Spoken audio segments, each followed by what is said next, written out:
Okay, hello everyone. This is an overview of the midterm for the course, and it is a study guide, and so know that these questions are exactly the questions that will be on the midterm. When you log in, you will be randomly assigned to questions, so you don't get to choose the questions. You are randomly assigned the questions. That's how I set the test up. Um, Make certain that you're spending somewhere around 30 to 40 minutes, somewhere in that range, on answering each question. I will tell you that often what I find is that students who really want to get a good grade, they will make an outline and make some notes in that outline, make some talking points in that outline, because they want to get a good grade and because they don't know which questions that they will be assigned, they're prepared for any question. Some students go even further and they um, write out their whole answer. In fact, some students will even type out their whole answer.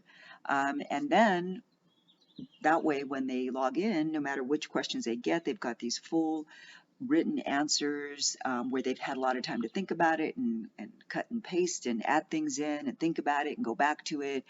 And then when they log in, they see the two questions that they were assigned and they copy and paste their answers into the submission box.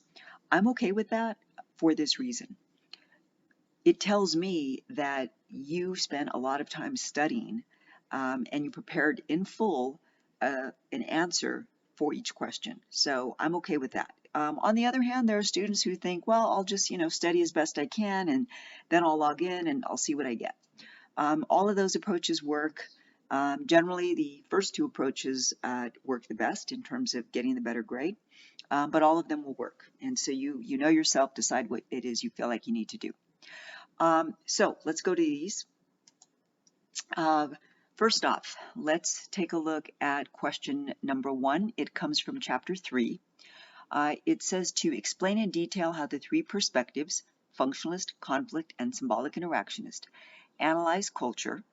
Make sure to give examples to support your discussion. Okay, so in the text, there's a discussion about how the functionalist theorists view culture. And remember, functionalist theory is always looking at the idea that if something exists in society, it exists for a reason.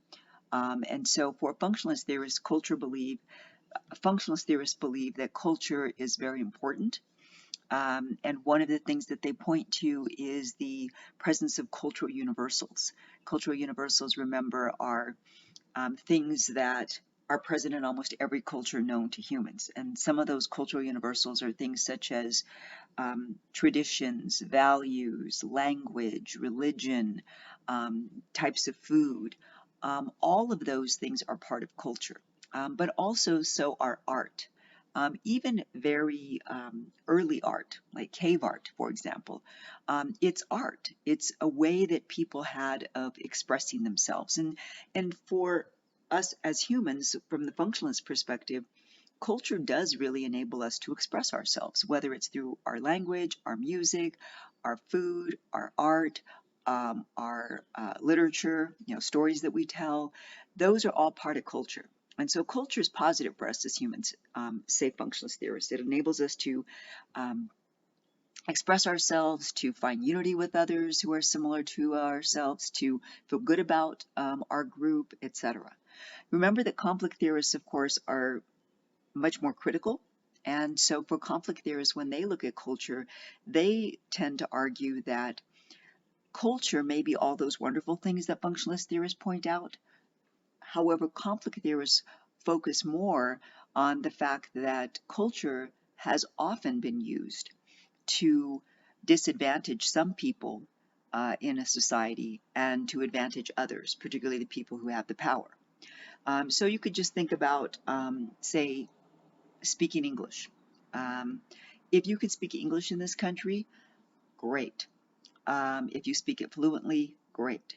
On the other hand, if you're somebody who doesn't speak it that well, or if you're someone who has an accent perhaps, and perhaps even a heavier accent, you may find that people don't want to hire you, don't want to work with you, or they make judgments about you simply because of how you speak English. And again, just speaking English is not enough often. Often we even make assessments about people based upon whether they speak proper English or whether you're using some type of slang. All those types of things are used by people in power to discount or to subordinate people, perhaps who don't speak English the way that the people with power think that they should. Or you can think about styles of dress. Um, if you work in a if you work in a an office building or you work in corporate America, you're expected to wear a suit. And why a suit? Well, it's because that's what the people in power have always worn, and that's what you're expected to wear as well. And so, again, culture can be used, even something like a style of dress or the way that we speak English can be used either in a positive way or in a negative way. It just depends on how the people in power are using it. And again, I'm just kind of giving you an overview, just giving you a reminder. You're going to want to study more and think more about your answers and how you'll approach these. Symbolic interactionist theorists, remember they're focused on how being in a group may influence our behavior. And of course, depending upon which group we're in, we may change our behavior to fit more with the group that we're in, and then we go to a different group, social environment, we may change our behavior there. So when symbolic interactionists think about culture, they are really thinking about how various cultures may have something that's the same, let's say religion, and yet each of those cultures has cultivated their own way of practicing their religion. And even in the United States, when we think about Christianity, there are so many different types of Christian practices in the United States. There are Lutherans and Presbyterians and Catholics and Methodists and Baptists and just all these different Christian groups, and they all have their own take or their own view of what the Bible is saying. And so, of course, that part of culture, religion, may influence the way we interact with somebody who maybe is of a different religion or who is of the same religion. Ethnocentrism and cultural relativism, remember these are those two concepts about ethnocentrism is believing that your group is superior. Cultural relativism is trying to understand another group based on that group's perspectives, not your own. So I'm really asking you here to think about, how, I have to explain it, how is it useful to the study of society? And for us as sociologists, we try to use it because we don't want to bring in our own biases and our own senses of what we know to be right or wrong.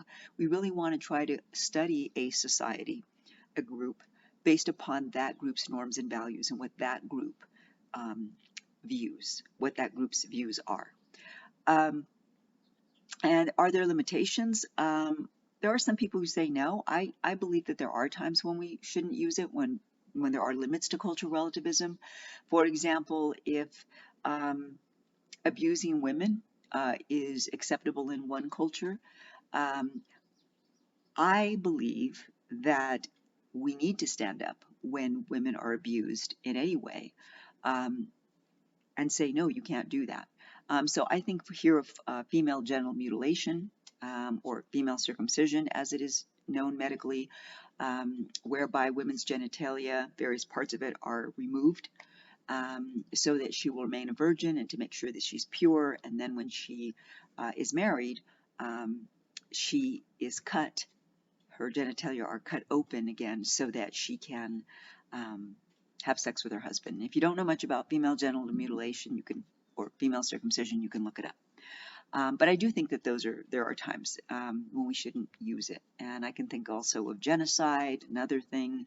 Again, I think it's great to try to understand why members of a group think a certain way or do things a certain way, but I don't think that necessarily means we have to agree with it. And then just finally, social media, in your view, has it been good? Has it been bad? It's a big part of American culture, in fact, in many cultures now. So just, ponder that a bit and tell me what you think. Okay, so then for question number 2, which comes from chapter 6, you'll want to focus on the 3 perspectives on deviance. And those, of course, again, are the functionalist, the conflict, and symbolic interactionist. And in my video for this chapter, giving the overview, I did go over the major theories and the major ideas behind conflict, symbolic, and functionalist theories.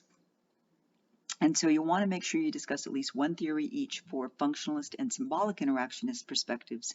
But for conflict theory, just go ahead and give an example.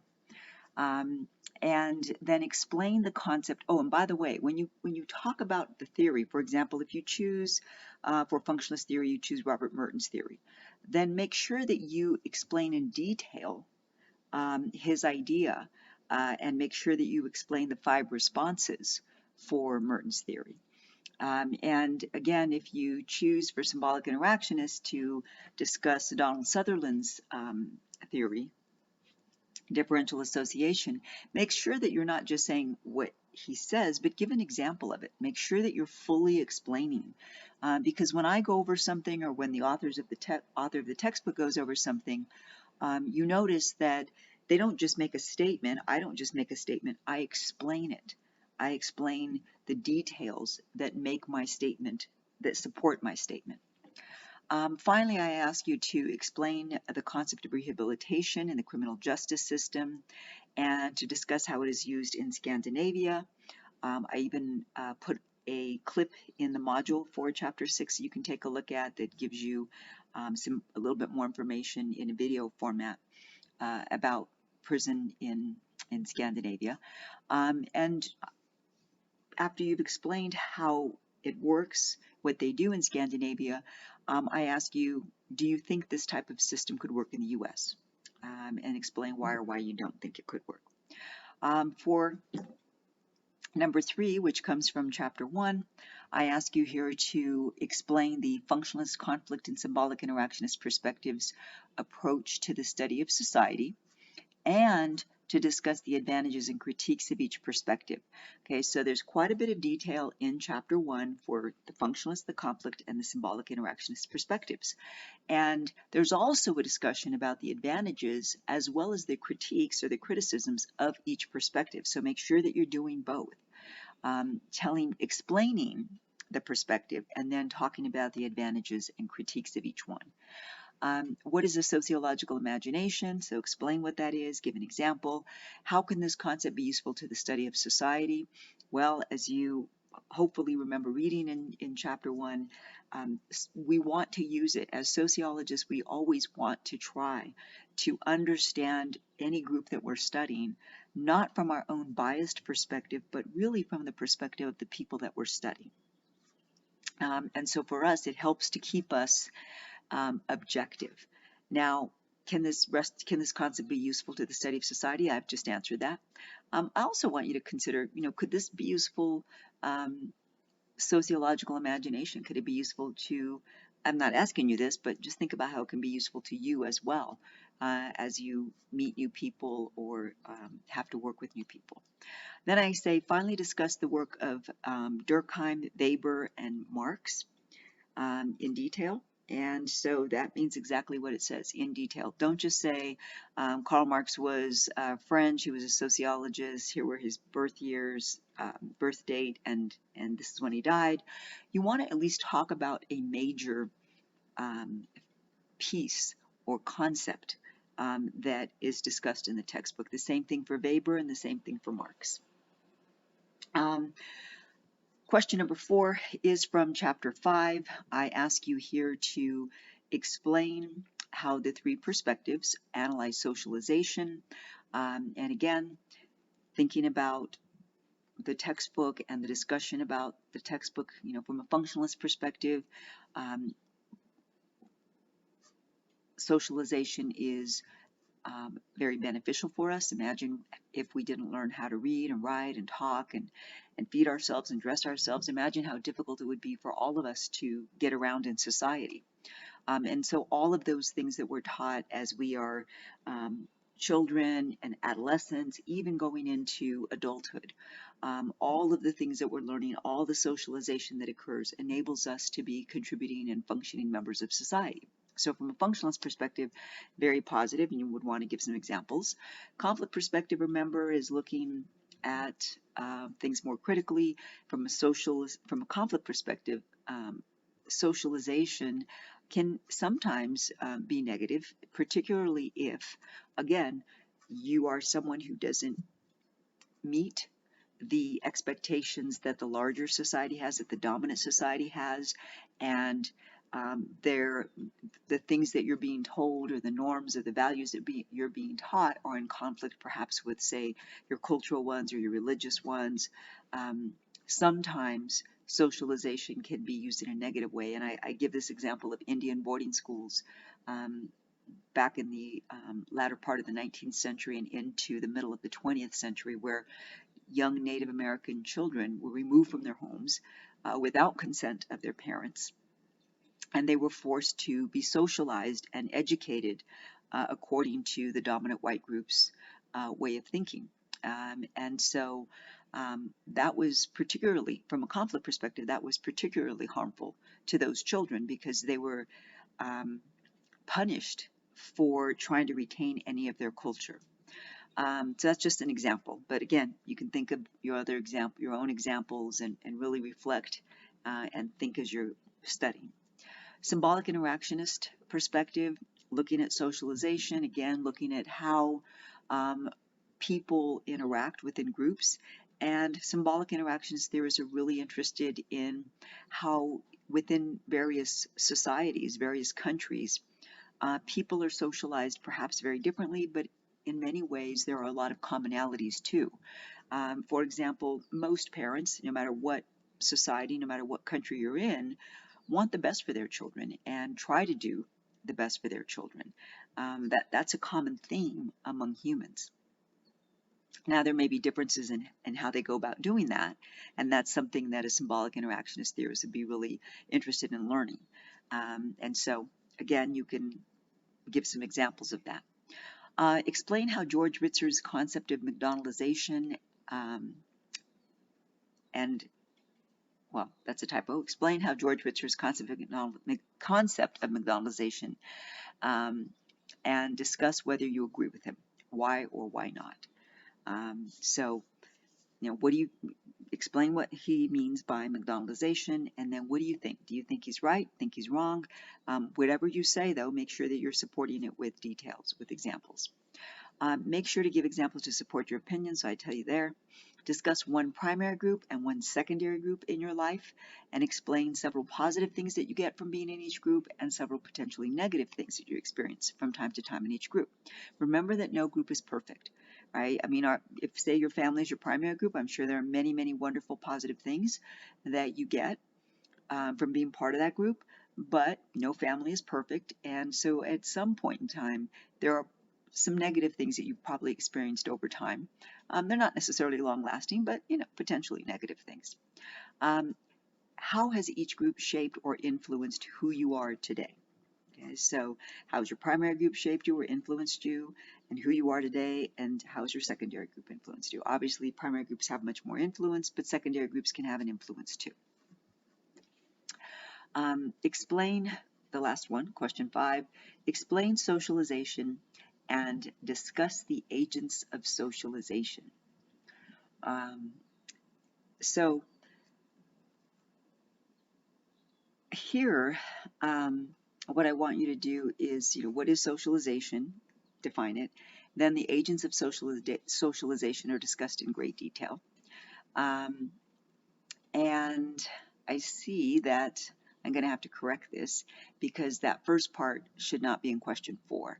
It should just first pick up with Ritzer's concept of McDonaldization. So the agents of socialization is in question number 4. Explain in detail and discuss the agents of socialization. So essentially what I'm saying to you is this part is going to go away, and I'll repost that in the module. It should be here, socialization. So explain socialization, discuss the agents of socialization, and I mean all of them: family, peers, media, schools. And don't just say, well, family's one of them. Don't just list them. Explain how they socialize us. Explain in detail both Cooley's looking glass self theory and Mead's theory. Do you believe that these theories help to explain the development of your own self-identity? Okay, so I went over that in the chapter 4 overview. And so I'm really just asking you, after you've discussed and explained these two theories, what do you think? Do you think these theories do help to explain your development of your own self-identity? Do you think not? Why or why not? And then finally, which of the agents of socialization that you discussed above in the first part of the question, family, media, peers, schools, currently have the most influence on you? And I want you to think about whether that's different from when you were in elementary school, and if so, why do you think that is? If not, why do you think it isn't any different? Okay, so those are the questions, and as I said, they will be the exact ones on the test. When you log in and you press start, you'll be assigned 2 of these questions, and I will be taking out this part of the prompt on question 4. I'll repost that. Okay, so that's it.